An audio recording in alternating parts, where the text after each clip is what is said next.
بسم اللہ الرحمن الرحیم۔ معزز ناظرین السلام علیکم۔ حضرت جنید بغدادی ایک دن مسجد میں تشریف فرما تھے۔ ایک شخص آیا اور کہا کہ حضرت آپ کا وعظ صرف شہر میں کام کرتا ہے یا جنگل میں بھی کچھ تاثیر بخشتا ہے؟ آپ رحمہ اللہ نے پوچھا کہ جنگل میں کیا ہوا ہے؟ اس نے عرض کیا کہ چند لوگ فلاں مقام پر جنگل کے اندر مصروف رقص و سرود اور دور شراب سے مخمور ہیں۔ آپ رحمہ اللہ نے اسی وقت منہ لپیٹ کر جنگل کی راہ لی۔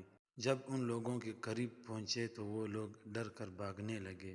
آپ رحمہ اللہ نے فرمایا کہ بھاگو مت، میں بھی تمہارا ہم مشروب ہوں، اسی لیے یہاں آیا ہوں، ہمارے لیے بھی جام لے کر آؤ، شہر میں تو پی نہیں سکتے۔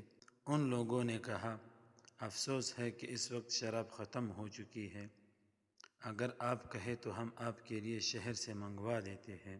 حضرت نے فرمایا کہ تم لوگوں کو کوئی ایسا طریقہ نہیں آتا کہ شراب خود بخود آ جایا کرے؟ وہ بولے جناب یہ کمال تو ہم میں نہیں ہے۔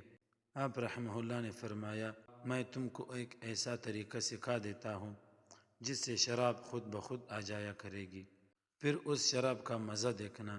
وہ سب لوگ اصرار کرنے لگے کہ ہمیں یہ کمال تو ضرور سکھائے۔ آپ رحمہ اللہ نے فرمایا اچھا پہلے سب لوگ نہاؤ اور پھر کپڑے بدل کر میرے پاس آؤ۔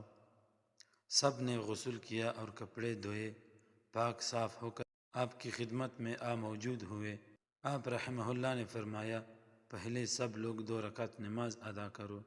جب وہ لوگ نماز میں مشغول ہوئے تو آپ رحمہ اللہ نے دعا مانگی کہ یا اللہ میرا تو اتنا ہی اختیار تھا کہ تیری بارگاہ میں ان سب کو کھڑا کر دیا، اب تجھے اختیار ہے، خواہ ان کو گمراہ کر یا اپنے کرم سے ہدایت بخش۔ چنانچہ حضرت کی دعا منظور ہوئی اور وہ سب لوگ توبہ بتائب ہو کر باعمل مسلمان بن گئے۔ دوستو اسی طرح کی مزید ویڈیوز دیکھنے کے لیے ہمارے اس چینل کو ضرور سبسکرائب کریں۔ جزاک اللہ۔